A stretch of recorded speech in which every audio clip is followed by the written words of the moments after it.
Indian premier league cricket আইপিএলের খেলা ও অনুষ্ঠান বাংলাদেশে প্রচার বা সম্প্রচার করা যাবে না। আজ এ নির্দেশ দিয়েছে তথ্য ও সম্প্রচার মন্ত্রণালয়।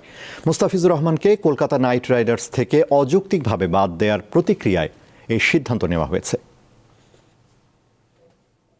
এবারের আইপিএলে কলকাতা নাইট রাইডার্সের হয়ে বাংলাদেশের পেসার মুস্তাফিজুর রহমানের খেলার কথা ছিল। ৩ জানুয়ারি ভারতীয় ক্রিকেট বোর্ড বিসিসিআই এর নির্দেশে তাকে দল থেকে বাদ দেয় কেকেআর। মুস্তাফিজুর রহমানকে 9 কোটি 20 লাখ রুপিতে কিনেছিল তারা। এমন সিদ্ধান্তে বাংলাদেশে ব্যাপক প্রতিক্রিয়া হয়। এই ঘটনার জেরে নিরাপত্তার বিষয়টি সামনে এনে টি-20 বিশ্বকাপ খেলতে ভারতে না যাওয়ার সিদ্ধান্ত নিয়েছে বাংলাদেশ ক্রিকেট বোর্ড। 7 ফেব্রুয়ারি থেকে 20 দলের এই টুর্নামেন্ট ভারত ও শ্রীলঙ্কার মোট 8টি ভেন্যুতে হওয়ার কথা রয়েছে।